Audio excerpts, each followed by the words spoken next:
You're now listening to the Something Good Podcast Network. Please press any key to continue. A kiss, as defined by Dan Webster, is something pleasing, a caress, a gentle touch. But there's another kiss that isn't in Webster's. Hey world, we're kids! Some critics say they don't make music, they just make noise. Yeah, Kiss sucks! Kiss implies the extreme in the theatrics on stage, utilizing fire and smoke and bizarre costumes, and the ever-consistent, constant concealment of their true identities. Speaking of which, Kiss is going to have its own comic book soon. Take Kiss with you. It's fun. Show your friends and be the first. Now. Oh my God, no time to turn! And welcome to No Time to Turn, a Kiss Nerd podcast. Nerds. And we're going to get into some nerd. With me is my fellow nerds, Cap and Alex from the Something Good For You podcast. Yo. Hey. And we are tracking the albums of the history of Kiss, album by album, year by year. Blah blah blah blah blah blah. That's right. And we've already gotten some feedback on some of the recent episodes, so that's been great. So to peel back the curtain sometimes we do record these ahead of time to the point where, maybe an episode that we recorded 2 episodes ago is finally coming out. So we're getting feedback, maybe a little bit delayed, but seriously guys, thank you for all the love, criticisms, compliments, and all of the above. We've had some creative criticisms over the past Especially few in the days too. inbox. Hey, we welcome it all. Yes. You don't have to agree with us. Our main man that made the remix of all my mouth jams, Sir Barry Hannibal, was sorely disappointed at how much you thoroughly shat upon Creatures of the Night. I didn't think we shat on it. I didn't think I did, but whatever. He said all 3 of us were very cranky in that episode. Somebody wrote and said we were cranky, and I said, I'm only going to get crankier. Yeah. And now the Animalize episode. Because they didn't even hear Lick It Up yet. Yeah. Well, the thing is listen, okay, we'll get into this a little more later, but now this week we're going to look at the Animalize album cycle. And as I think I said in last episode, maybe the one before, maybe even the one before, that we're getting to where Kiss are going to regularly release their album in the fall. So most of this is going to be stretching from the middle of one year to the middle of the next. Right. And that's usually how the cycle works now. They fall into this. It's sort of a pattern. March 17th of 1984 is the last show with Vinnie Vincent, and he is subsequently released, let go, or whatever you want to call it. He was never officially hired, so walks away. He just they're like, thank it's you. not invited back. You're no longer needed. We got some great solos out of you. You toured with us for a while. You're done. And now, but then we got the Vinnie Vincent invasion and Slaughter and all the great works post-Kiss in Vinnie Vincent's world. This is a Kiss episode, not a Vinnie Vincent episode. This isn't. I should have thrown in some. This isn't No Time to Invade. No Time to Invade. Well, it's all interesting. Podcast. It's interesting to note here. Kiss were once the one for all for one band. Each man, it was the methodology that they liked to champion was each man did his own job. It was a 4-wheel drive operation. Every member had an identity. Every member had his voice. Every member was part of Kiss.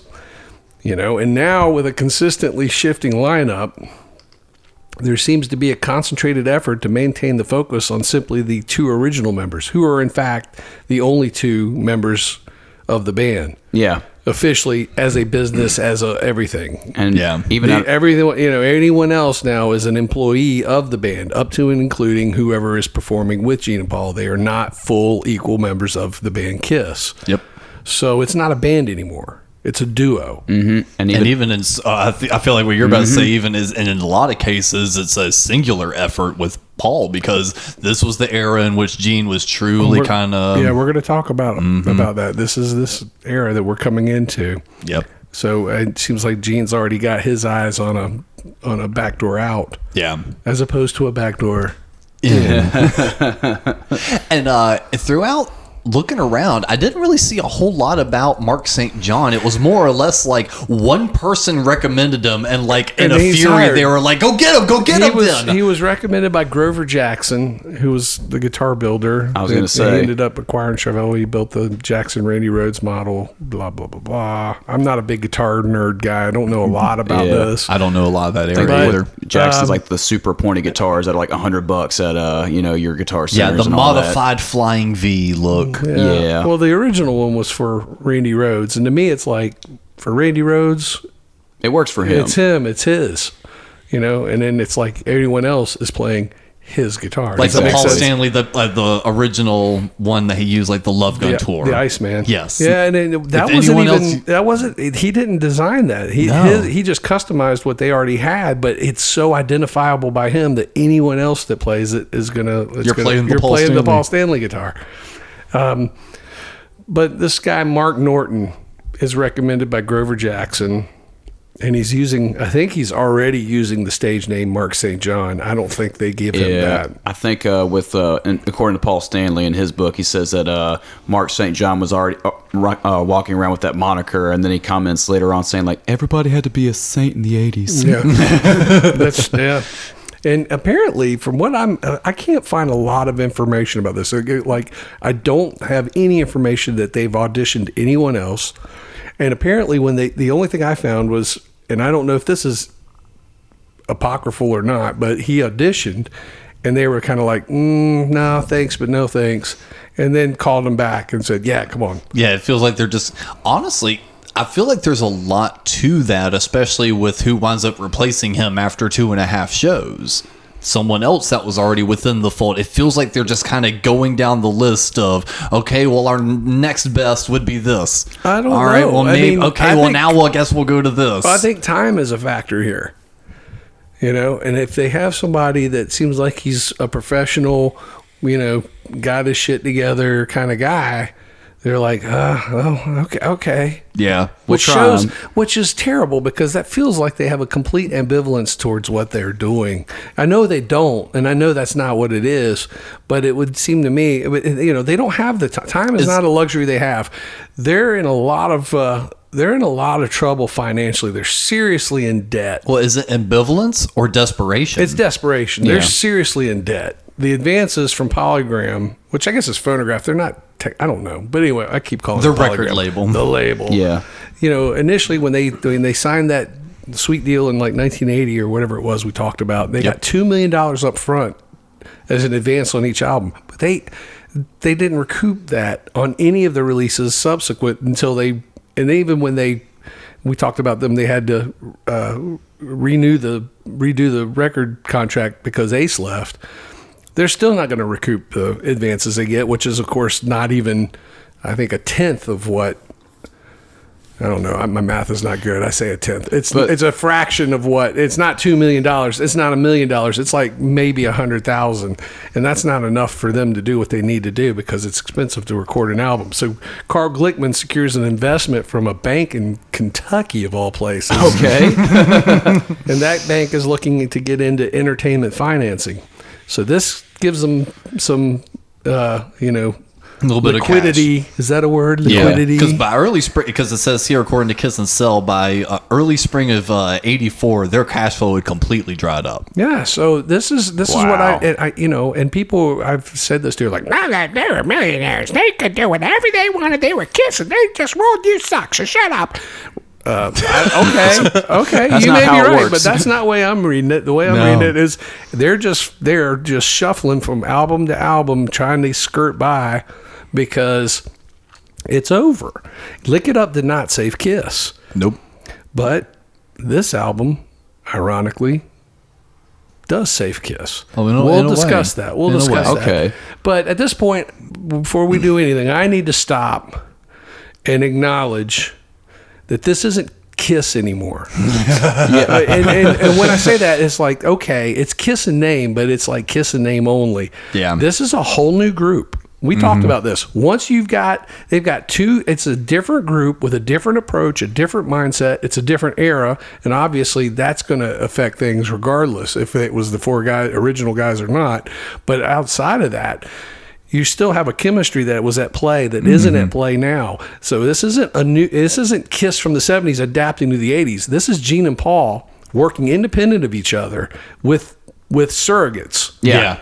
It's like a new band, a new sound, a new vibe. So I have to just examine this as a complete different entity and start examining these albums as they are as individual albums. Well, I'm glad you're doing that because I'm looking at this as the perspective of where they are now. So that's going to be that factors into it for sure. Yeah. But I mean, I was thinking we were going to have two different viewpoints, and that was going to be cool. I'm just trying to have an objectivity to this that I might not otherwise have, because if I keep trying to compare this to old Kiss, I'm going to shit all over this. Yes, the comments got to him, guys. That was a fair criticism. I already kind of figured this out when we were doing the Lick It Up record, but, right?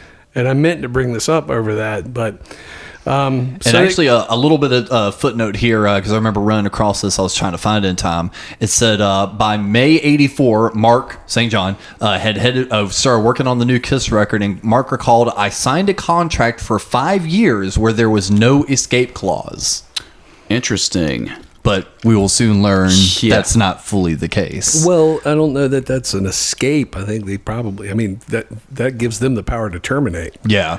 It doesn't give him the power to terminate. Yeah, probably. But I find that interesting that they signed him on for a 5-year contract, though. Like, they were reaching that hard. Yeah. Especially because they never got Vinny to sign a contract. Well, they were wanting him to. Yeah. But Vinny wanted, obviously, to be a full. Yeah, he wanted to be equal partners. Yeah. And he deserved it. I think the whole history of Kiss would have altered completely. Well, would he have? Because Eric didn't have equal partnership, and he would have had seniority over Vinny. He wasn't asking for it. But he didn't bring to the table what Vinny brought to the table. And that's should that be the dictating factor? Absolutely. Okay. I mean, that's kind of what we touched on the Lick It Up episode. I'm discounting the quality or the whatever you want to, however you want to gauge it. But what Vinny brought to the table as a performer, as a player, as a musician, and as a songwriter, chief among them all, the songwriting. And he brought a lot. He brought a lot of songs. He brought an equal load that the others had, and wasn't going to get recognized for it. I don't blame him. No. I would have been like, no, give me what I want. This guy gets signed to a 5-year contract, and we look at the writers on Animalize. He's nowhere. Yeah, he's not. That's because that's not what they want. No, they hired him to be just to play the leads, and that was it. And even then, he didn't play all the leads by any means either. No, not at all. There's a ton of additional guitar players all over this album too, which I'm sure we will. And, and I don't see a lot of background history on this guy either. I don't know where he came from, what he had done. All I can find is he was teaching guitar in Los Angeles, and I'm kind of like, he almost kind of used his foot in Kiss to start his career almost. Like he was kind of a nobody. And then guess what? He was a nobody when it was over. 100%. So, 100%. And this is not to shit on this guy. I don't know much about him. I'm not, it's not shitting on someone that didn't do anything else. That's kind of just by his own doing, that's not really shitting on it. It's like you either do something or you don't. And well, if you said he's already working with him by May of '84. So if the Lick It Up tour ended up in March of '84, that's a pretty quick turnaround. Very quick turnaround. That shows they were like, we got to get on it. And that's what makes me think, especially because you mentioned earlier that he was possibly part of the rehearsals. They're just now going down the checklist of, what was the other guy? I really feel like that could be the case. And someone else was like, hey, remember this dude? Call him. Well, they brought him, I guess, to New York because the rehearsals take place at SRR in New York. Yep. John Bovar is present. He's been writing with Paul, and he recalls all of this as being very focused and very demanding. And as they go through this, and this isn't the first time we see him in the Kiss world, is it? Or is this the first time we see his name I feel pop like up? we've talked about him before once. Well, he's played with the Plasmatics, but I don't think he was with the Plasmatics when Plasmatics were opening for Kiss. Okay. He had Oh, already okay. taken off. Got it. That may have been the connection we drew in that Yeah. I'm thinking of. But he had been the bass player in the Plasmatics. He played. What else did he do? Appear on this Kiss record. Well, yeah. And If you take a look, if he you had would, worked with the Ramones. He would later work with the Ramones, and then he worked with little Steven Van Zandt from the E Street Band. So it's an interesting character. He's got a very impressive pedigree and a look to him. If you Google him, he's very out striking. there. Yeah, it's like a peacock. But he seems really cool. I always enjoyed his interviews and stuff, and he just seems like such Someone you'd want to hang out the bar with. an anomaly. And yeah, I'm sure he's got stories for days. I'm surprised he hasn't had greater success on his own. He seems like he's just like talented beyond measure. One of those cats, but he's been able to apply it across a very diverse, wide array of stuff, including this Kiss album, and I think it will be several other Kiss albums too, if I'm not mistaken. But I do believe you're correct. But he has it as Paul being having a real clear vision of what he wants to do with this album. So I got the vibe as I've researched this that this is very much a Paul Stanley almost solo record. Yes. Yeah. With minimal contributions from Gene. And as a little bit of a lead into exactly what you're saying about Paul being very focused, very driven, knowing the psychology, because unfortunately a lot of people have and the reason I like referencing Paul's book is unfortunately there's a lot of things, and not really positive things, about Paul's traits that I can also see in myself. And throughout listening to the lyrics of this record, you can hear him being focused and boosting himself up out of a bad place. And that's kind of where some of these songs kind of lead an interesting fact and begins a Paul Stanley trend of writing songs about climbing the mountain. We're gonna succeed. Oh yeah, we're gonna do it. Yes, this starts the we're gonna do it song trend. Yeah, nothing else really did, and it comes from that place of Gene's running off doing movies. We've got the same drummer, cool, whatever. But now we're cycling. This is our third guitar or a second guitar. Well, third guitarist really in the span of 3 years. Every year they're getting a new guitarist. The dude's feeling lost. All he has is Kiss. He's put everything into this band where now he feels like we've got a hired gun drummer. We're cycling through guitarists, and my one confidant is now running off and doing Hollywood shit. Yeah, Gene will depart midway through the sessions to start working on his first movie. Now, was it midway through? Because the feeling I got was even kind of getting together, they couldn't get Gene in the room, and he was recording stuff separately and sending it in. I don't know. I've seen different things about that. John Bouvard says in an interview that his memory was Gene was very much present for a lot of it. We know different though perspectives. that Paul feels very different, and we know that Gene is going to go make this movie, and from the best I can tell, he does it during this process. Yeah. And I just put midway because I don't know where. Is this the John Stamos movie? No. Okay. This is the movie with Tom Selleck. It's called Okay, Runaway. Yeah. But Paul said he was very embarrassed by it. well, Paul refers to Gene's material that he contributed as trash. Yeah, or he says garbage. that I can't remember the exact word he used, but I think it's crapped out a few demos. Yeah, it was like. And the thing is this isn't even Paul being catty. Gene has even backed it up and said, yeah, this was not my best songwriting. So this isn't even Paul just be shitting on things like he does in recent years. He just wasn't inspired, I guess, or Gene wasn't inspired to write anything. He wasn't paying Guess attention. what? This isn't anybody's best songwriting, but whatever. So, Paul's producing this. Shocker. Michael James Jackson they had wanted. He was involved in the pre-production, recorded the drum tracks. Yes. But that was as far as he could commit. So he gets, I think he gets some sort of production credit for the drum tracks or something. Drum recording credit. Yeah. Which, I mean, you can't beat that Creatures of the Night drum sound. Yeah, but he doesn't. He doesn't do it with Lick It Up. He doesn't do it here. That's why they keep hanging it on, because that's something I noticed when I listened to the album, and I picked up on it again today. It's the... and it was the 80s. It was the style. But that snare is so bright and so, everything's just drenched in reverb. Which everything's I hate. So bright. It sounds like it's in some airplane hangar, and it just sounds like ass. But it really sounds like ass on this album. The snare is so overpowering, and then he goes to the toms, and they sound like they're like 4 miles away. Yep. Like it's like crash, crash.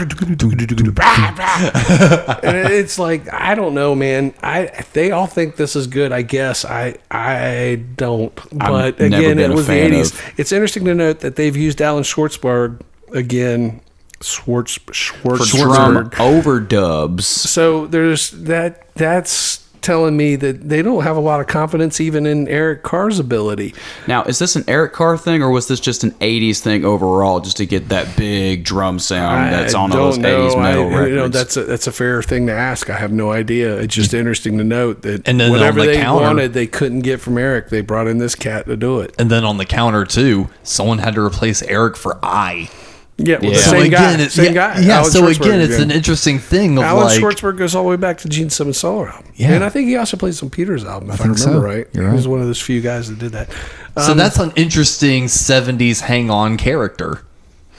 Well, he's an industry guy. Yeah. He's a career. That's what he does. But with all the things changing around Kiss, that's an interesting one familiar they're able to hold on to. Yeah, not just him, but Desmond Child as well for songwriting. Yeah. Mark St. John claims he had recorded for about 2 weeks alone with an engineer, I guess in L.A. Yeah. And Paul comes, he said Paul was out on vacation or something. Gene was off doing the movie, I reckon, and he's by himself. And Paul finally comes back and goes, well, let's hear what you got, and hates all of it. Yep. Erases it all and is like, nope, start all over again. And apparently he's using Rockman equipment on this. I saw that too. I saw that on the Wikipedia page, which I was not aware of, which I don't know if anyone knows what the Rockman was, but Tom Schultz was the guitar player in Boston. Mm-hmm. But Tom Schultz's main thing was he was kind of a gearhead guru guy that developed stuff. Yeah. He was an MIT graduate, and that was like, and he had backstory on Tom O'Keefe. Shout out Tom O'Keefe. Shout out Tom O'Keefe. Tom Schultz, he had worked for Polaroid and was doing the Boston stuff as demos, the first album, yeah, just for fun. It was a hobby. And then he thought, hey, you know what? And then he got signed. He's like, great, I can go be a musician full time. And he got to do it full time, and he realized he hated it. He's like, he goes, it was better and more fun when it was just my hobby. So he started this company so he could have a day job again. Wow. Schultz Research and Development. Yeah. But I think all this Rockman gear was based off all of that equipment that he recorded that first Boston album. Well, he was using full Marshalls back then, but he wanted to be able to downsize everything. Yeah. And he developed this amplifier that was the size of a Walkman portable cassette player, which was in vogue at the time. And he can, Walkman, Rockman. Yeah. And it was a portable, it had a headphone jack. You plugged your guitar into it, and it had a very distinct sound, which was the classic Boston sound. Mm-hmm. And so I guess, according to what was on Wikipedia, they had to do a lot of EQing and balancing and blah, blah, blah, blah, to kind of scrub that sound out of it. But they were very popular. They were very in vogue. I think, if I remember, Def Leppard used them to a great degree. Mm-hmm. And there for a minute, they were like the hot little tool that everyone used. That's interesting. But again, Paul doesn't like any of it, so they have to go back and do it again. If that's correct, I don't know. That's the story that I read. I've heard that, and when Mark finally landed on something Paul liked, he was like, "Great, now do it again." Yeah, and he couldn't. Allegedly. But to me, it's like, okay, you're already dealing with this straight into it. You're like, you're not stopping, going, maybe I made a mistake here. Yeah, because obviously they're just like, okay. we'll just do it again. Well, and I hate speaking ill will because, unfortunately Mark has passed, but it's like from different accounts, Mark's not been necessarily like the nicest guy to hang around. So maybe it was also a situation of he was just kind of giving lip, so Paul just kind of had to step forward a little harder. I didn't pick up on that. Yeah, only until like the recent years before his passing would he even acknowledge the idea of Kiss. Like he was very bitter about it, did not like talking about it, and that's also possibly part of the reason why his other bands did not succeed, is that he was not very easy or nice to deal with in bands. Oh, I've never heard that, but I mean, I guess it's possible. To me, I think there was probably other things at play beyond his health issues, so that makes sense. Mm-hmm. But that's just only because some of that stuff in of itself doesn't make sense, but we'll talk about that. Especially because I had no problem railing on Vinny for similar things. Well, I mean, I'm saying with Mark St. John, it seemed like, this is the only time in his life he ever had this problem. Yeah. Which is weird. So makes you wonder. Let's look at this album. Let's just go ahead and dive into this track by track here. So we'll put the vinyl on the turntable. Actually, by this point, I guess now you have a CD. You can do the CD thing at this point, or cassette tapes. The cassette was really the thing. Yeah, so we'll pop the cassette in. We're gonna pop the cassette in on our Walkman headset radio while we're riding to school on the bus on the big yellow Fella. And what do we get? And you get this blasting, hard rock number with flash playing right out of the chute. The all the little scale things. All of your 80s hard rock kind of opener track, go to. This is what I have. I have trying to sound aggressive, lacking balls. Yeah, interesting. That's this whole album to me, though. Yeah, I think it's almost like trying too hard. Yeah. Yeah. It's like, I got to come up with something really powerful. And I think in the hands of another band, it might work a little better. I think it's a strong opener. I think it was the right choice for the opening song. Out of all the songs, out of this batch of songs. But to me, and this is my problem with a lot of their material in this era. It sounds like montage music from a movie. It sounds like and to perfectly fit that, this is where I said also possibly the start of Paul's "Conquer the World" lyrics. Yeah. Which I guess that's why it gives me that feeling. It's like, was this written for Rocky IV? Yeah, right. Although interesting drum patterns, like the double time on the hi-hat, alternating with that, so it's like but you can see Eric's trying to do something. But is it Eric or is that an Schwartzberg thing? I thought of that today. There was I was driving in and I caught it, and I made a mental note of it. That was like an interesting drum thing. There was an interesting drum thing that was going on, and I was like, I bet that's what Thrills in the Night? No. Okay, because I've got things on. Anyway, I had enough. Into the Fire. It might have been on Into the Fire. I don't know. It was a hi-hat thing. Yeah, that's the one where they're kind of doing the double time on the hi-hat. It was pretty interesting. I thought, that's something that I bet's one of those overdub things. But who knows? What you get on this, though, is you get the full brunt of what this, yet another new model Kiss is. And that's because of this guitar player. And he's doing all the flash licks and flash, and it's with the whammy bar and the whole thing, and the speed metal kind of palm muted, 16th notes. Well, that's something that we talked about in the other record. He's starting to use that as a device on a lot of his rhythmic stuff. And to me, and that's where they're trying to sound aggressive but lacking balls, because Paul is not that aggressive. No, and it feels very disingenuous coming from Paul. If it was coming from Gene, maybe. Exactly. But Paul, from day one in the band, has been the lover, the passionate, the sex talker. Now we've got I'm going to fight and conquer the world. Right, it feels so disingenuous. His big, ballsy, bluesy riffs that he would write in the 70s are gone for this new clipped kind of thing. And I wouldn't equate it to speed metal because that wasn't really in vogue at that point. I think it was something he kind of just by coincidence stumbled upon himself. I might be wrong, but at that time, going back to Or like even like the Oath or stuff like that. well, yeah, and Creatures of the Night, the riff on Creatures of the Night, and maybe he picked it up there. I don't know, but it just seems like to me, I think this is just something that he stumbled on as a rhythmic device that he can use. I don't like it so much, but he writes around it so much. Yeah. Except for a song like the next one, Heaven's on Fire. Yeah. Where it's just the big chords, but this song is just dopey to me. I'm not going to lie. This is one of my 80s Kiss guilty pleasures. I only have one sentence for this song. Boring album song, fun live song. Yeah. I will say in a live setting, this song is fun.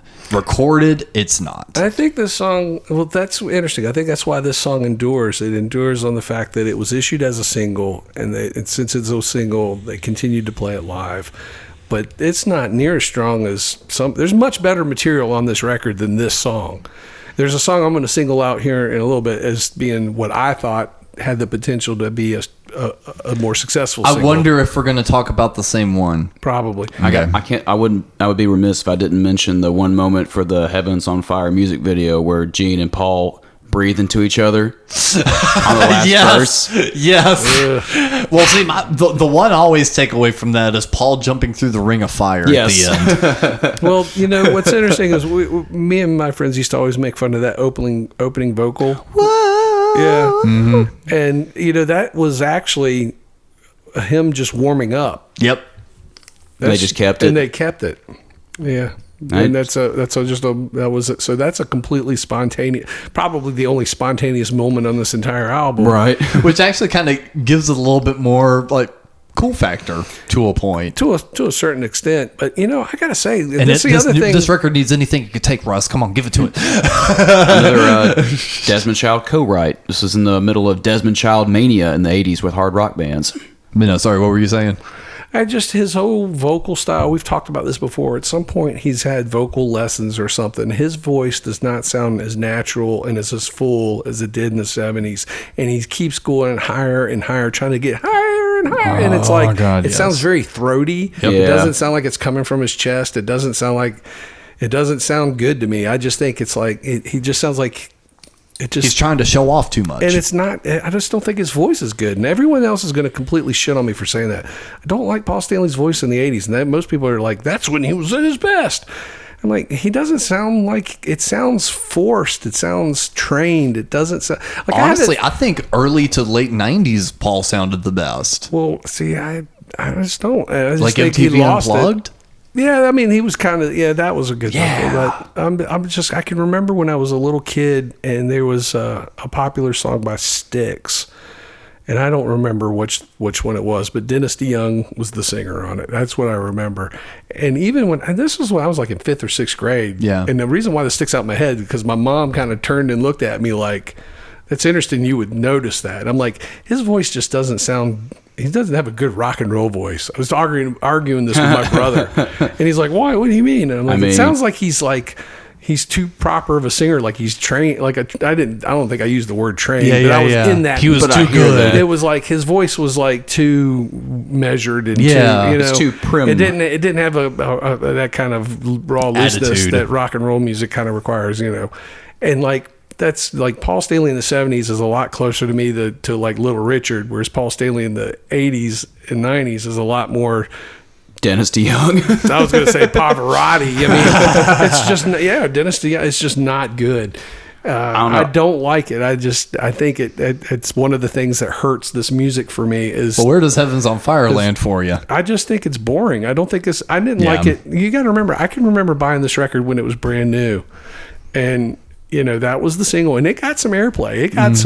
The video got a lot of play. I mean, this was a successful record for them. The songwriter nerd in me likes the little things in it, though, like the little harmony in the second verse. That baby, don't stop, take it to the top. I don't know. I just always got a kick out of that part. I mean, as far as puzzling what they've got together, if they're making chicken salad out of chicken shit, but I don't think they're even making chicken salad out of chicken shit. They're just making Fried chicken shit. Yeah, something. I don't know. Fried I just chicken think shit. I just never cared for the song. I think there's stronger songs on this album. 3-word review for Animalize fried chicken shit. But as for stronger songs on the album, this next one, not so much. No, I was about to say. I was like, Russ. Russ. No. Okay, no, good. no, Good. No. It's definitely one of those demos that Gene crapped out. No, I was gonna say the very first sentence I have that should have been left in the demo phase. Yeah, burn, bitch, burn. How about no? I'm gonna put my log in your That's fireplace. exactly what I wrote. What in the fuck are you thinking? That is some Spinal Tap shit, man. I mean, this is going to be like a mantra on the next. Like we started this in the last episode. I know I said it on the last episode. I just said it again. That's some Spinal Tap shit. I'm just gonna make a list of like all the bad Gene songs. We'll just have a list, an episode of just like what's the worst Gene Simmons song of the '80s. I will say, his name immediately slipped my mind. Craig Gass.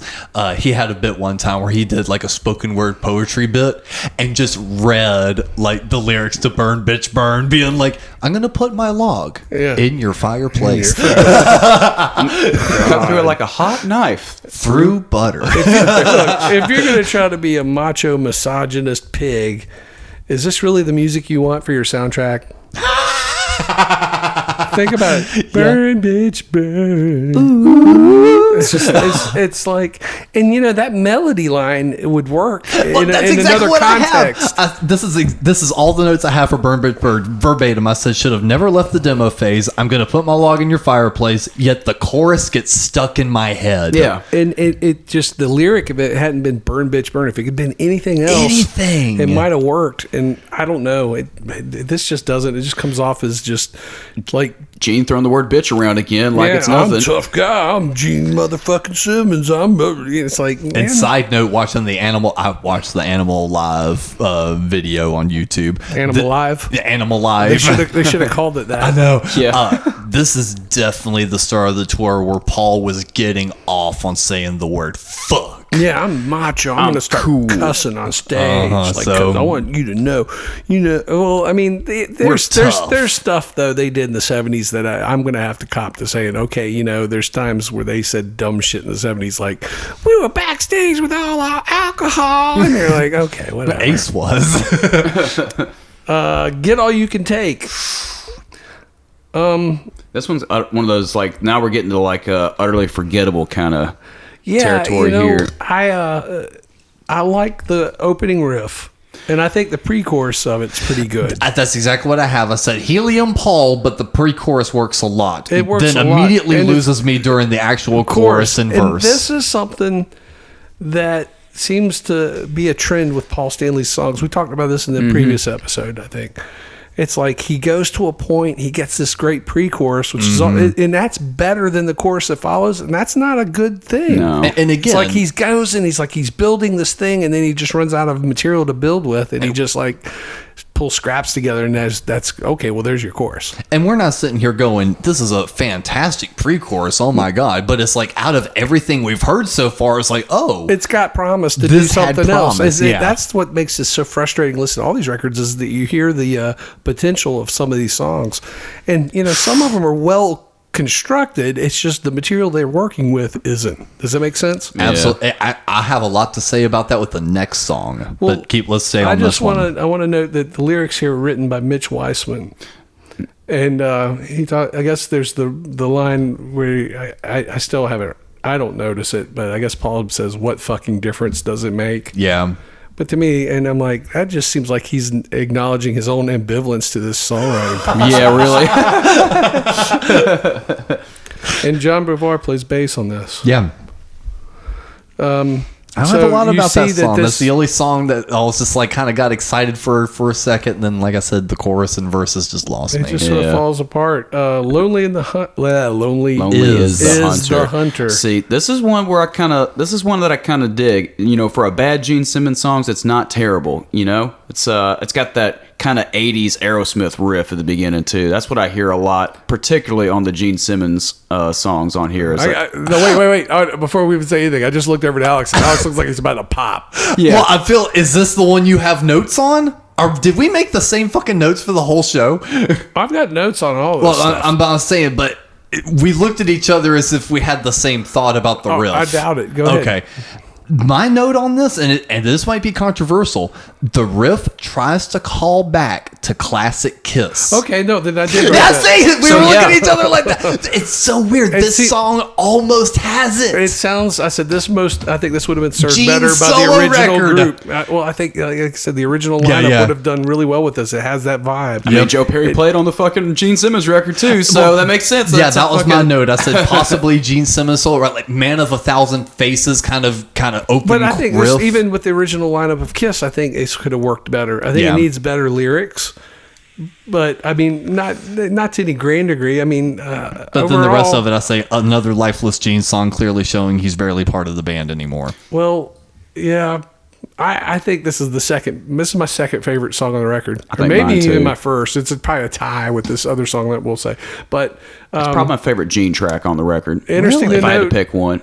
yeah, oh yeah, I think this is by far away this Gene's standout woman. Maybe on this, this and one it's not an- even a great song, so it's not much of a standout. But Well, maybe it's a this one step-out annoys me moment. the most because I drew that connection to That- it sounding like a classic Kiss riff.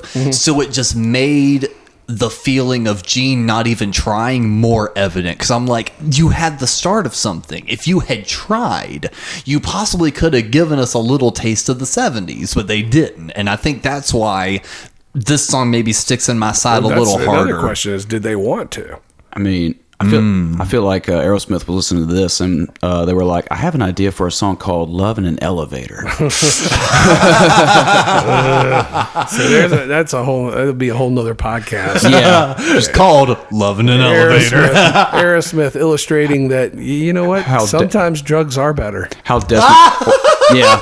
because drugged out Aerosmith is Is the best 1,000 Aerosmith. million times better than the fucking shitty 80s 90s Aerosmith. I knew that was where you were doing, going with like, that, too. That's shitty great. fucking. How Desmond Child ruined Aerosmith. Desmond Child seems to ruin everything he touches. Here come the comments. I can hear them now. He does. Tell me, I mean, God, he just writes the most like standardized fucking commercial trivialized bullshit. But he gets the last laugh because he's the one with all the money. He's got way more money than the three of us they will ever sold see. a bazillion, jillion, gazillion million records. He's got that Kiss, Bon Jovi, and Ricky Martin money. But quality doesn't sell. True. And let's see. Okay, so now we got to pull the cassette out, turn Flip it her over. unless you have the automatic return. And the But then you got to Walkman- get a little bit of rewind there, Yeah. just in case they didn't match up on both sides. on the Rockman or the Walkman? The Walkman. The Yeah. Walkman. Under the Gun. Another speed metal attempt. I don't see this as speed metal either. And it's got the double kick. I think for what they're going for here, I think this is a very strong track. I agree with that. I don't like the song per se. But what's the one stupid lyric that I've got it. Hold okay. on, don't you take that from me. I wrote this paragraph as if I was Russ. Like I heard Russ's head when I wrote this. I said, another Paul trying to be tough song when the romantic clearly works better for him. Sounds disingenuous to say the least. Paul is not, quote, getting crazy with the pedal to the metal, but maybe he is hitting the highway at 69. Yeah. It's awful. But no, I think this is just what it is Had Enough Into the Fire Part 2. It's another version of Paul trying to sound tough. Yeah. And it just doesn't work. Paul Tough does not work. He's trying to do the Judas Priest thing where he's like hitting all the Yeah, high he notes is. over like all the chugging. I think this is where I was picking up really on how much his voice just doesn't do it for me. Yep. It just sounds kind of strained and thin. It kind of and not helium. So do the but- guitars too. Like it's supposed to be like a chuggy, a fast rock song, but even It's a the car rock song. It's a and car that's rock- another reason it feels weird for Paul to be singing. It's got a lot of like pedal to the metal driving down the highway of 69. It sounds like Sammy Hagar can't drive 55. Yes. Like when did Paul turn into Ted Nugent? Yeah. Yeah. You know, it's like he's not the car guy kind of songwriter. It's weird. It's weird. It's like, well, there's a lot of probably that Desmond Child and probably that Eric Carr contribution too. He's credited as a writer on this. What? You know what? I don't have this written down. Let me. Under the Gun. Writer Stanley, Eric Carr, and Desmond Child. Okay, I was going to ask where Desmond Child fits in on a lot of this. Yeah, he wrote. Let's see. He wrote. I've had enough into the fire, and that one. Boom. Yep. Those are the two. Okay. Well, there you are. Yep.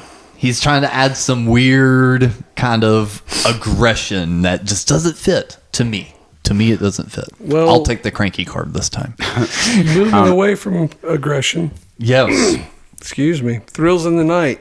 With the Jean, how you pronounce his last name? Beauvoir, co-write. And this is my least favorite song on the album. Really? Yeah. This is my favorite. Really? Yeah, this ties for my favorite too. Really? It's just so boring to me. I think I can see that. I get this. I've always liked this song. I don't like Paul. It's like you talk about with Paul's vocal about how it got, yeah. That's what ruins it for me. I think he's down in a deeper register, which suits his voice better at this point. But I think this. I mean, I don't.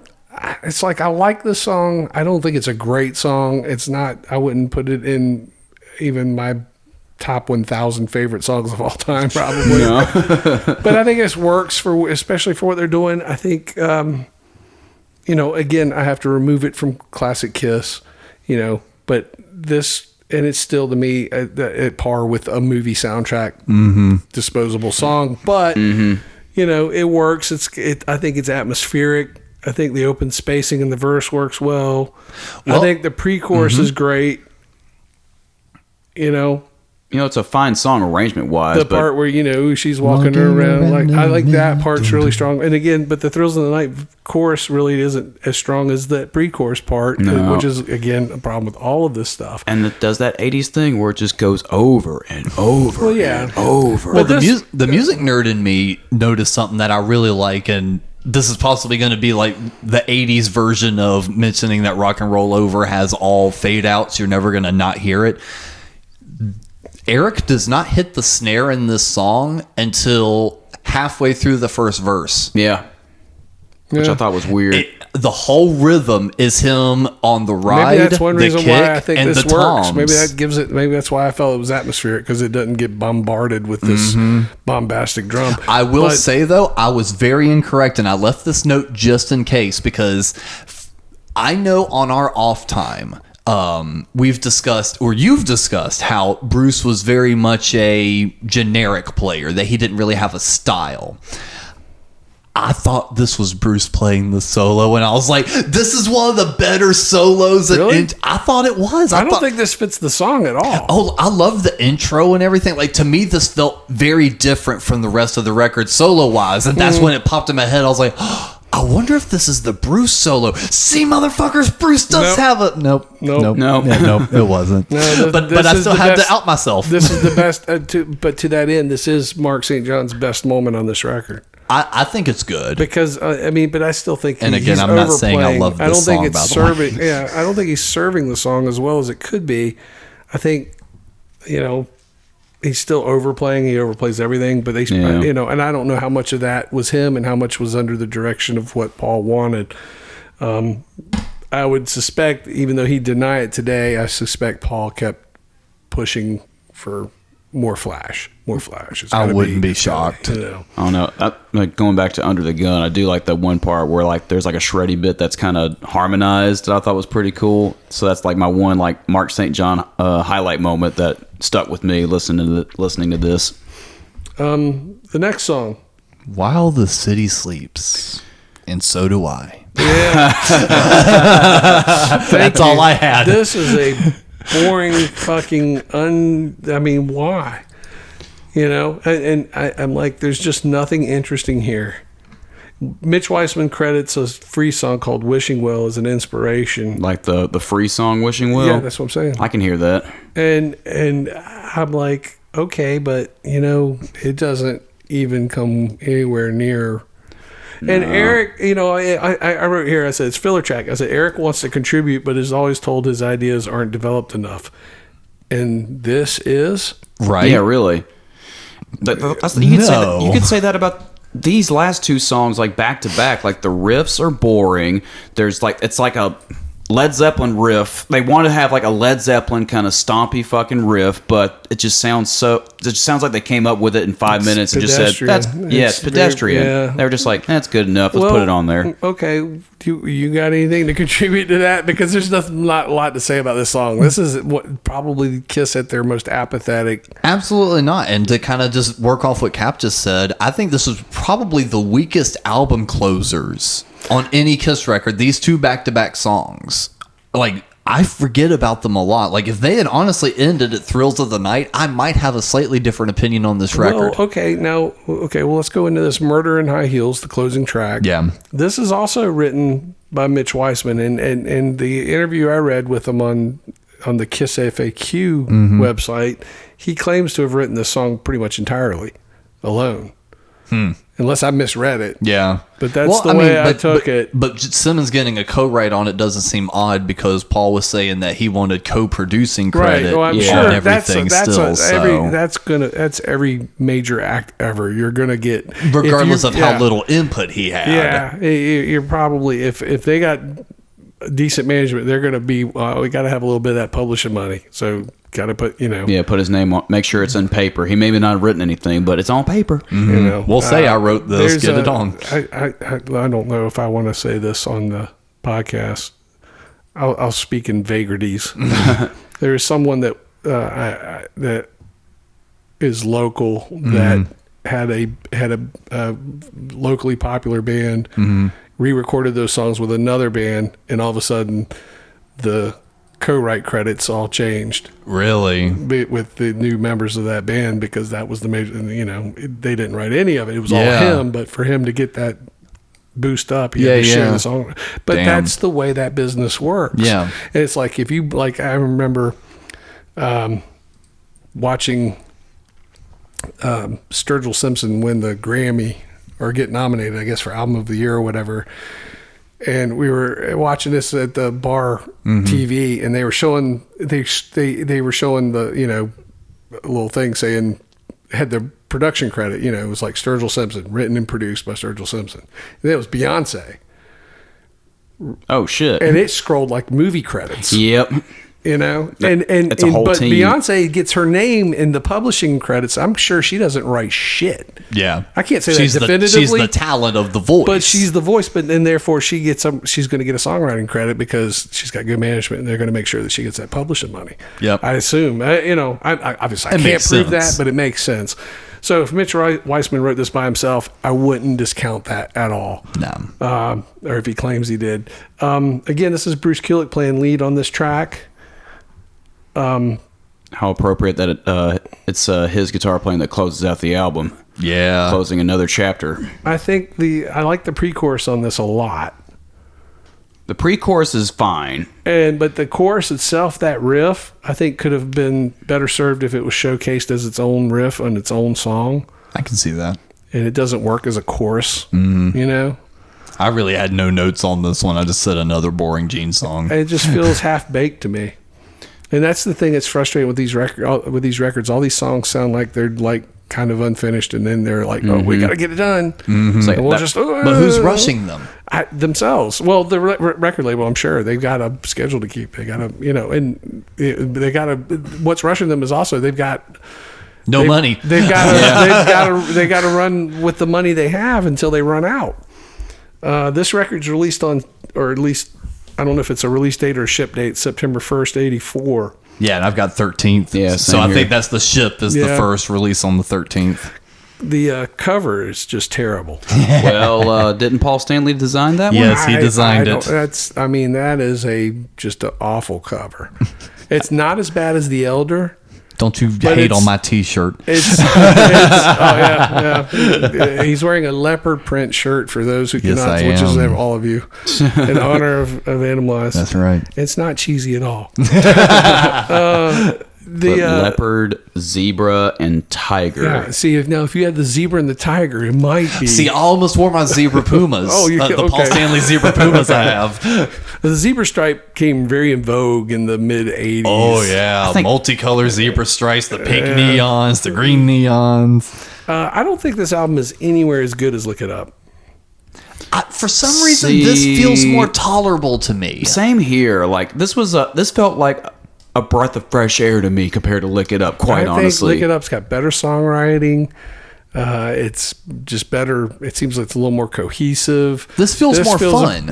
I can see that. This is a brighter record. And I think but I just still think Lick It Up was a better record. But this is the more commercially successful album. Mm-hmm. It's the first. It goes platinum in 3 months. We talked about in the previous episode that like Lick It Up took 7 years to go platinum. Yeah, and we measured it to other quote unquote heavy metal records of that era. Their contemporaries who are just like popping them off. Mm-hmm. Excuse me, and they do not. But on this one they do. So Lick It Up. Vinnie Vincent. Did Vinny save Kiss? No. Animalize saved Kiss. Or Paul saved Kiss. Heaven's on Fire saved Kiss. He slurped it a little too quick. Animalize killed Russ. Sorry, excuse me. No, choke down that bullshit. I'm not saying that I agree with the sentiment or any of that, but just going by the numbers, the way this plays out, this album is a marginally successful album. Yeah. It's still not on par with their peers of the moment. They're not going to sell 4 million copies. They're going to sell 1 million, 1.7 million, I think, which is pretty respectable. It's no Purple Rain. And peak chart was number 19. They cracked the top 20. Yep. So this certified gold in December 3rd, 84. Yeah, and then platinum like a week later, 2 weeks later. Yep. So they've done well with this. Mark St. John, he does his job great, but I don't like the job that he does. And I don't think Kiss did either. And you know what? My problem with this, in most bands of this ilk in this era, different from the Kiss, classic Kiss, and again, it's not fair to judge the two against each other, but I'm going to anyway, is you can't even sing along with these solos. Yeah. Like, you could sing along with the classic Kiss solos. You know, the only thing I can remember sing along on this record? Burn, bitch, yeah, burn. well, I'm not even talking about a lyric or a chorus. I'm talking about the solos were so memorable. Anything. Well, like even the Heaven's on Fire, the biggest hit, the solo in it is just like an arpeggiated kind of, open string kind of thing. Yeah. There's not really any kind of like... Yeah, it's like the Lick It Up solo. But I'm just saying with the classic Kiss, if you take a song, just pick a random song, for instance, like 100,000 Years, you can kind of hum along with that solo. You know it, you follow it, you can track it. It's easy to go along with, and it's still cool. It's not, it's not that it's boring or disinteresting. It just serves that song so well. That's one thing Ace really did well. He had his little bag of tricks. He kept doing them. He'd go to it over and over. The same little Ace-isms, which is fine. That's his style. That works. Here, it's I can't hum along and sing along with the solos on any of this stuff unless I'm just going and that's all it is. And I'm like, it makes guitar passe to me. The 80s guitar god thing, that shred style, there's nothing interesting about it. It's like playing video games or watching a stenographer type. There's just nothing good about this. I think, you want me to elicit a lot of hate. I'm going to credit Eddie Van Halen for ushering in this whole era. It killed rock and roll guitar playing. There are a lot of great guitar players in rock and roll. There's a lot of great guitar players in rock and roll, but there's not a lot of great rock and roll guitar players.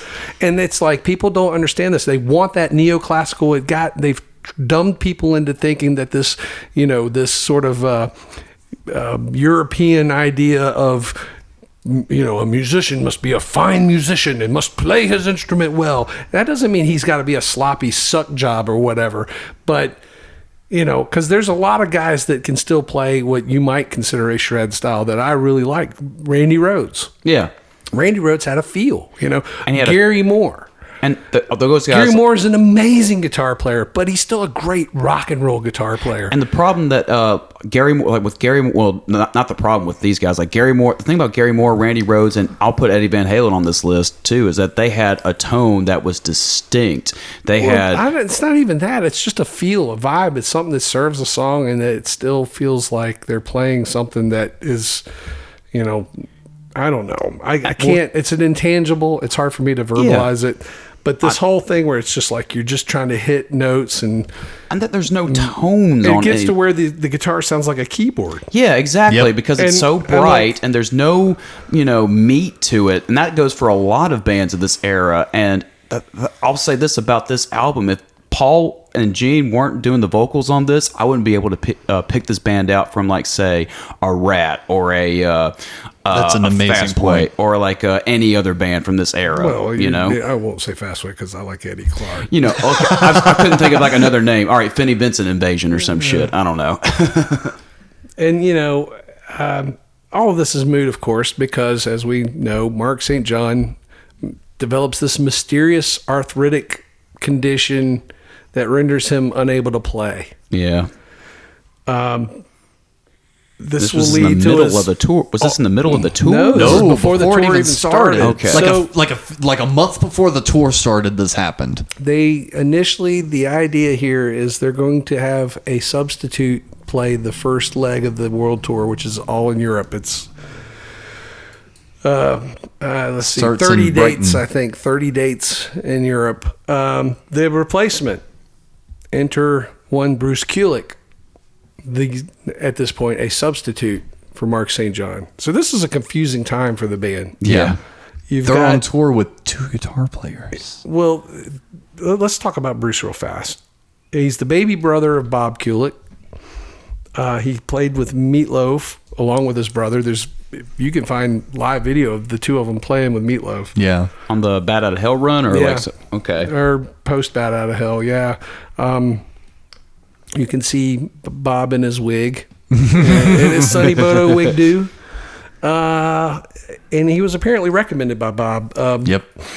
He was, A few obviously, times. But finally they did it. It's interesting because they bring him in and he'll be brought in as a permanent hire by December. And Paul writes in his book that he always wanted Kiss to be a band, not Gene and Paul with backing musicians, which is totally hypocritical for him to say because that is exactly what Kiss is. It's all it's been since 1982. That's what it is. So shut the fuck up. Don't sit here and come crying to me. If you're not going to give these guys equal full partnership as a member of a band, then shut the fuck up. That's some bullshit to say. And if I were Bruce Kulick or Eric Carr or Eric Singer, I'd be really insulted by that. Yeah. It's like, hey, motherfucker, I've been here being dedicated this whole time. And yet, you're paying me a salary? So no, you don't have a fucking band. He's like, I always wanted Kiss to be a band. Well, you know what? You never elevated anyone into your fucking band. But at the same time, it's not a band; it's a duo. But like at the I same said, time, who it's else a in the duo. band would have been "quote unquote" good enough to elevate? Because we're sitting here That's talking irrelevant about to the issue to how me. good the members are. I'm just but saying it's irrelevant. It's stupid for Paul to say something like that. Yeah, it's just really fucking ignorant and hypocritical. Yeah. But we'll get past that. One of these days. Tour opens in Brighton, England with Bon Jovi as the opening act, which is interesting because Bon Jovi is about to go supernova and make Kiss completely irrelevant. To the point where Kiss is going to openly and explicitly and brazenly copy Bon Jovi. But we'll cross that bridge when we get on the there. next record. Not the next one, but close to it.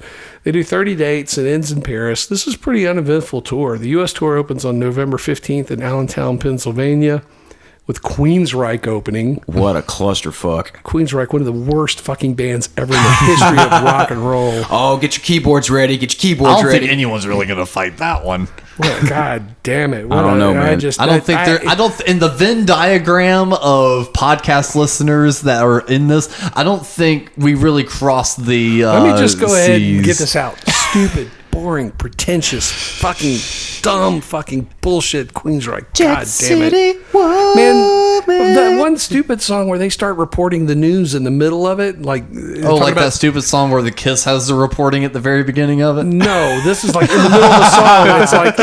It's like they start reciting like fucking statistics about drug dealers and stuff. And I'm just like, oh my God, Christ! Now I will say, there's a way you can do that, and then there's a way you can do Queensryche. And though this was a rather uneventful tour, something very interesting did happen at the very beginning, which was Mark was on tour with the guys. They are both together, but no, he not in Europe. Mark stays home. Okay. Bruce does the Europe tour. They're checking on him periodically, but when they come back to America, Mark is on board, thinking that at some point they'll make the switch. Yeah.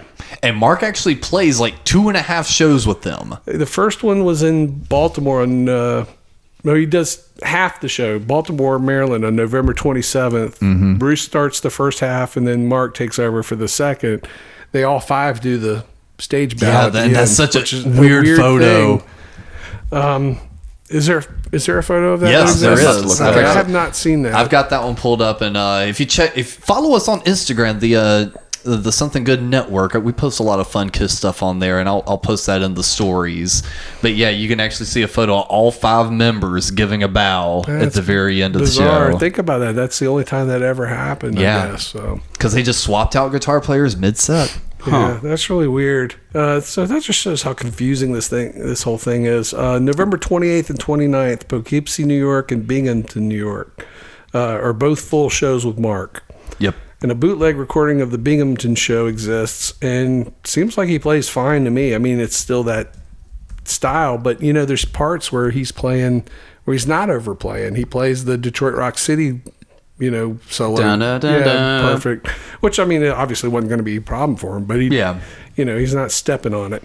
Like previous guitarists would. But this is the era when, of course, they're playing super fast. Apparently, they think the idea of speed equals excitement. So they're playing everything really fast in this era. The next date is in after these 2 shows with Mark. They get, like, I guess, a day or 2 off. They play December 2nd in Indianapolis, and Bruce is back. And then a week later, Mark St. John is fired, and he leaves the next day. Well, I forgot to write down I think it was Indianapolis or Terre Haute, Indiana.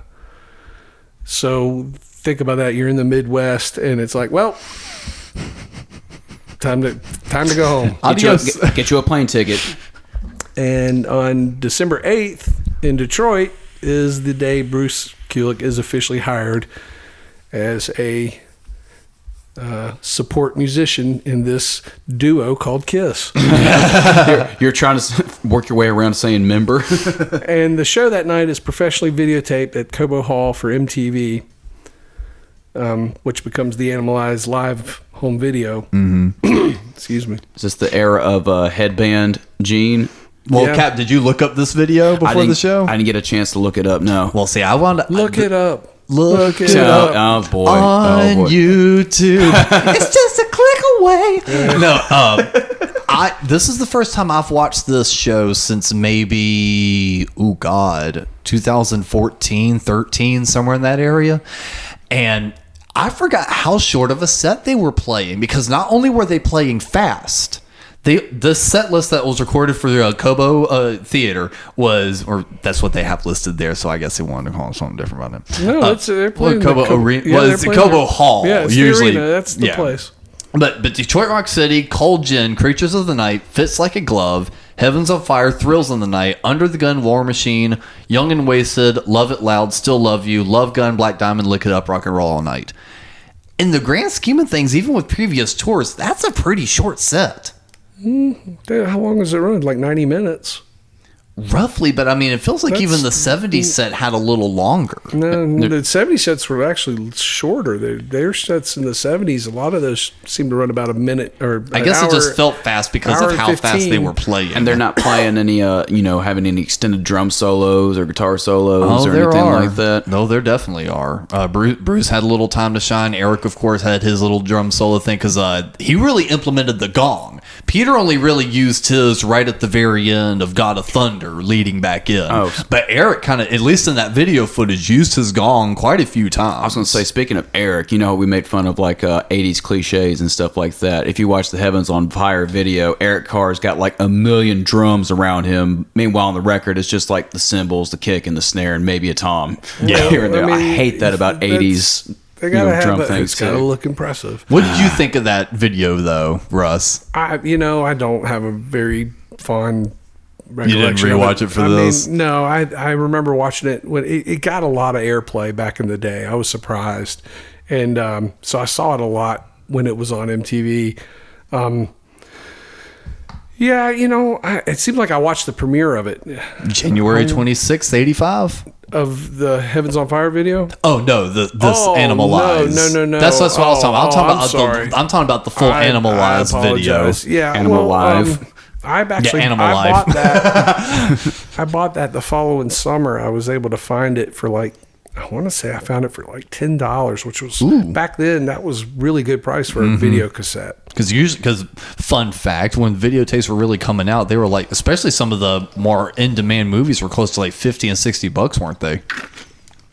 Some movies were like $100. Yeah. So owning just a single VH, not to trail off too far, but that's where a lot of the Disney shit started really coming from, because those from the vault Disney movies would sometimes go for like $150 sometimes, and it was just because they could sell it, and they would sell the hell out. Speaking of movies, December 14th. The premiere of the movie Runaway opens nationwide. Good segue. Yeah. I watched this at the theater. I went and watched it. I've yet to watch the movie. I liked it. It was fun. It's not like a great movie. Yeah.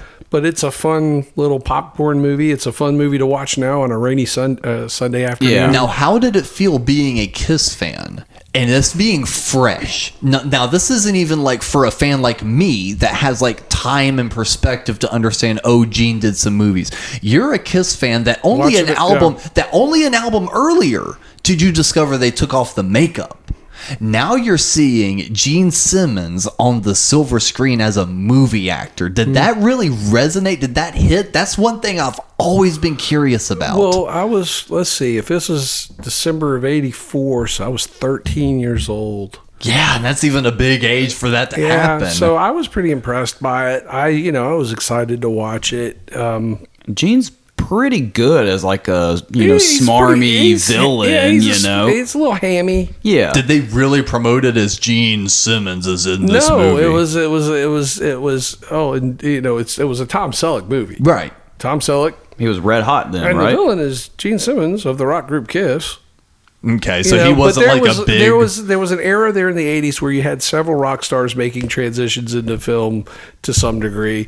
Tina Turner was in the Mad Max Beyond Thunderdome the following summer. See, Mick Fleetwood's in Running Man. Well, Sting was in Dune. Yeah. I was trying to think of David Lynch's name. It was in David Lynch's Dune. So, you had a little bit of this going on. And by this point, Kiss isn't anything. There's just of no consequence whatsoever. I just didn't know if that was like something hard to fully wrap your head around. It was an afterthought for most people. It was just sort of a footnote. The villain was, Gene Simmons was the tongue guy in Kiss. Yeah. Well, I was talking about like on a personal level for you, not the mass market, but for you. It felt like in that era to me that... I was now part of something that was very small again. Kiss, there were a lot of people that thought Kiss had broken up and were gone. Okay. And this was sort of reintroduced. Oh, Kiss are still around? And it's like, I can remember a girl at school had a magazine. She's looking at their picture in one of those rock magazines, and she's going, "You can see where they got cancer on their faces from all that makeup from those years."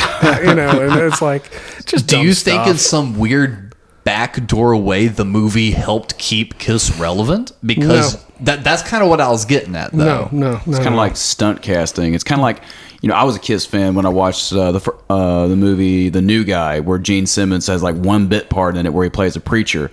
And his dead giveaway that it was Gene Simmons was that he had a part where he stuck his tongue out. Yeah. And it was like one of those moments where it's just like, oh, it's that guy from Kiss, And at the time, nobody my age was talking about Kiss going on tour or anything like that. So, well, I think it's interesting to note that if he had gotten better notice, or this movie had been a bigger hit, and it led to more offers from Hollywood to go do more, this might have been his. He was looking for a golden parachute. Yeah, absolutely. I don't doubt that for a second. This could have been his last record. And all of these could have been possibly their last record, but it's not what happened. Runaway wasn't a big hit, and Animalize was a big enough hit to keep them interested, to keep them in the, I guess, if not the black, what would be a color between red and black? The gray. The gray.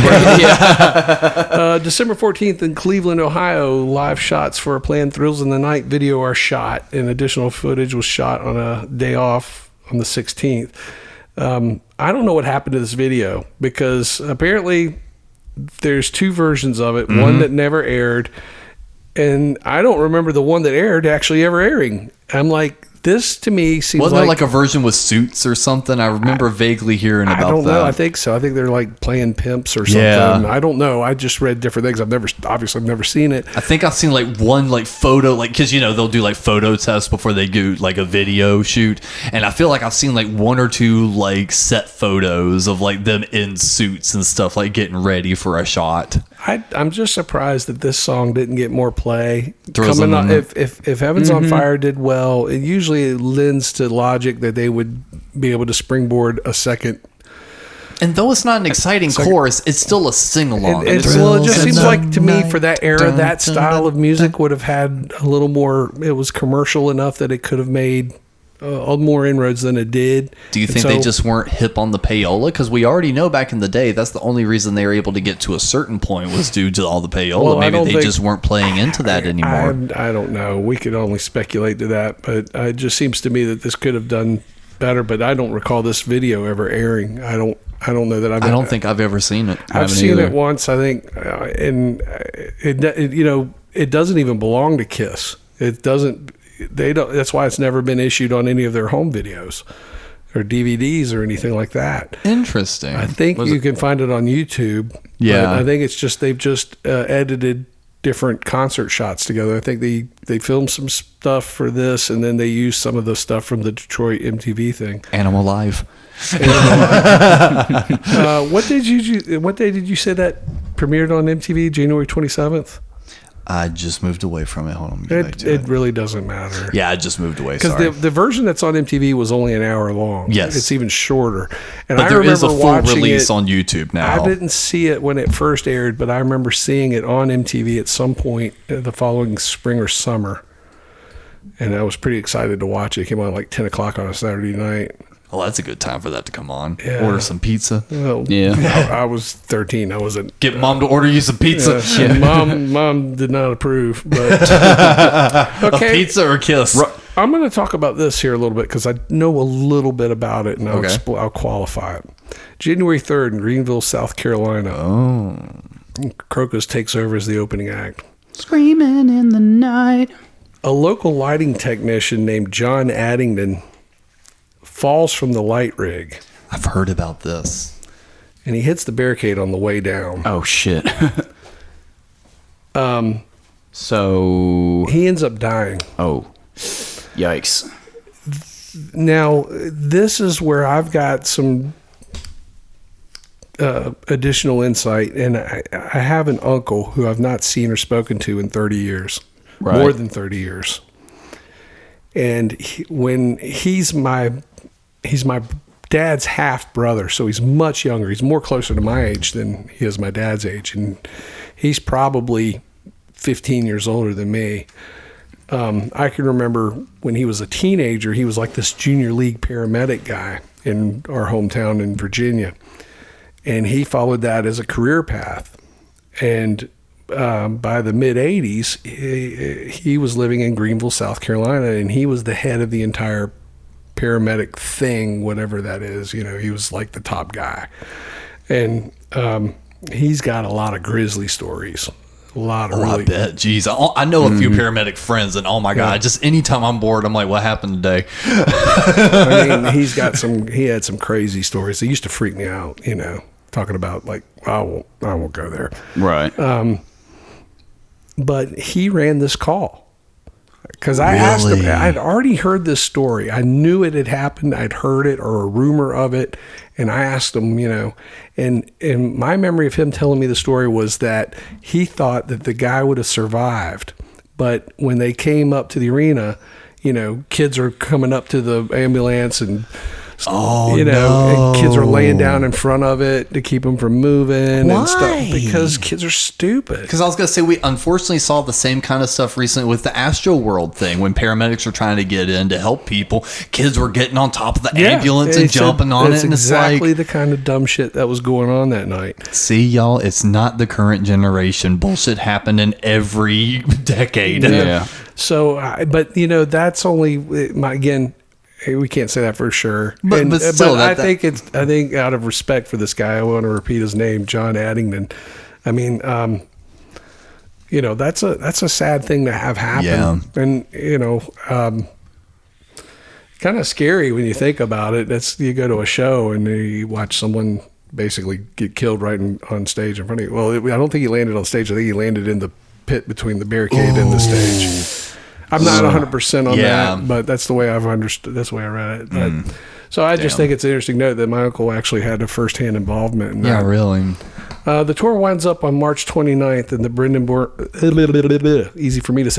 Byrne Arena in East Rutherford, New Jersey, right across the river from New York City, and about 1 million miles away from Super Kiss's multiple sellout nights at Madison Square Garden. With a opener that's a little bit more hardcore than Makeup era Kiss at the time. Although, would this not be the same place that they would record the final Kiss pay-per-view at? Probably. I mean, it's a lot of bands play there.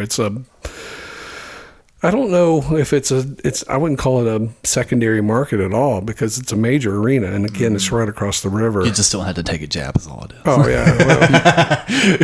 Well, there are a handful of sellout nights on this tour, but the average attendance is about 6,000 people. They're falling into a rut as a marginally successful mid-level hard rock act. But it pays the bills. Yep. Yeah. So this is where they're at, but this has been a successful run comparatively to what they have done for the previous two albums. They're about as cool as Wasp at this point. Well, Wasp aren't a headlining band at this point. Kiss are still at least they're getting by. Promoters are a little iffy. I mean, the last two tours have been really bad, but I guess because you've had a handful of sellouts along this route, that it helps kind of and they got a hit on the radio and they got a minor hit here and they got they're building more confidence. But this isn't anything like Kiss, like classic era Kiss where they were the shit. They were king shit of fuck mountain. Would you say that now they're like I said, they're kind of just a marginally successful mid-level band, which I mean it is for any other band would be great. Yeah. But being in a certain level at one point, and now you're brought down to another. Chris Lint writes in his book on this, at some point on this tour, they were talking, there's 7,000 people tonight. And Gene just kind of goes, well, whoop-de-fucking-do. Which is, and you're just like, fuck, man. Something to say, but, it's hard to be, at the top of the mountain and then, fall off and then work to get back. It's a long way down, and it's going to be a long way back up, and there's only one thing that puts them back where they once were. The Kiss exposed to VHS. Yeah, it wasn't Lick It Up, and it wasn't Revenge. Now, and not to get too far ahead, I feel like this is the last little gasp of Kiss at least trying to be genuine. This whole next record cycle almost feels like a parody in hindsight. Because again, we'll discuss it in a couple weeks on here on No Time to Turn, but think about the songs that became hits and the VHS home movie they made afterward. Kiss almost turned into a parody. Okay, I can see that with the Exposed home video, but we'll get to that. Oh, yeah. I think this whole era, though, is going to feel very much like the Paul Stanley solo era. For not the Paul Stanley solo album of 78, but and again, it just goes back to saying his idea of Kiss as a band. It's not a band, it's a duo, and it's less a duo than him working alone with a less involved second-hand partner that shares in the name, and then just studio musicians. And I hate to denigrate them as such. They play live, but they're not they're not. They're hired guns. They're hired guns. They're not really part of the band. Yeah. And I'm not shitting on them for that. I'm just saying that's just the reality of what the situation is. And Bruce always seemed at least content with that, even in like recent interviews. Well, that's what he's always done. Yeah. The only band experience he's ever participated in that was a commercially viable act was Blackjack, which wasn't commercially viable because they didn't have any hits. Yeah. But who was the lead singer in Blackjack? Michael Bolton. And what happened to him? Became a mega superstar on his own. So, but Bruce Kulick has always played as an auxiliary musician. That's what he does. He's doing it to this day. He plays with Grand Funk Railroad. He's an excellent musician, and he knows that role, and he does it really well. I'm not putting him down for it at all. But the idea of Kiss as a band, that's laughable. They aren't a band all the way through this era, and it doesn't matter what those guys contribute, even as songwriters. They're still contributing as, for example, my father created worked for a food service production company and created a cutter. Okay. To cut what they called straight wall onion rings, which they couldn't mass produce onion rings back in the day. If you went in the 70s and got onion rings at Burger King, it was like an onion paste or whatever. They couldn't mass produce an onion ring. He figured out a way to mass produce onion rings for fast food service. But his name isn't even on the patent because he's working for a bigger company. Oh, and they own it. He was working for them. He developed so he never using got their a material. cut of it. No, he got a bonus. I'm sure he got a nice bonus, but he never. Yeah, he should have. Damn. If he had invented that on his own, I would be. You wouldn't know us. I wouldn't know. You got Ray Kroc. I'd be rich, bitch. But that's the way this works. And then, Bruce Kulick contributed to Kiss, and I'm sure he got some publishing. I imagine so. Yeah, he continues to but write. I don't know that he, but by and large, you'll see through this era, their chief co-songwriters aren't the guys in the band, quote unquote band. The guys that they've hired, it's outside guys. Desmond Child, John Bevere, Mitch Weissman. And to a point, Gene Simmons. And sometimes. So he's almost an outside entity at this point. But this is the album. Whether we like to admit it or not, whether Kiss fans want to admit it or not, Kiss nerds, they all say that there's that debate. Did Vinny save Kiss? No. This was the album that saved Kiss.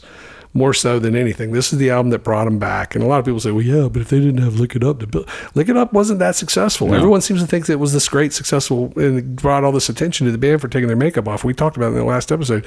Didn't draw shit, didn't draw 10 cent in Chinese money. It didn't do anything for them. But this album, for some reason, it did. And it was the cheetah print. It was Mark St. John that saved Kiss. And you say save Kiss, that only brought him back to that mid-tier level. And it just brought him back. It brought him back from, they flatlined. Yeah. And they finally went, and they're still on life support, but at least the heart's beating again. And if they had not sued their record company, they probably would have just stopped. Or if they had won all the money that they had hoped to win, which talked about in the Killers episode, I think. Yep. If they came away, they sued for $6.5 million and came away with $500,000, split like 7 ways or something. If they had won that, they would have had. Here's your sandwich. They would have had a nest egg, and they could have gone on to pursue other interests. But now they don't, and not only that, their record label has bitten back down on them, and they owe the record label money for all the advances that they have not yet recouped. They have to keep going. They have no choice. Well, Paul's going to conquer the world. He's going to climb the mountain, Russ. He's going to do it. He's going to win. Enough. He's into the fire. He's into the fire, but then and under the gun. and if I were to close this in a cheesy way, it's enough to drive you insane and put you in an asylum. Which we'll talk about on the next episode of No Time to Turn. Thank you for listening. Please insert another coin by supporting the show for as little as $1 a month at patreon.com/somethinggoodnetwork.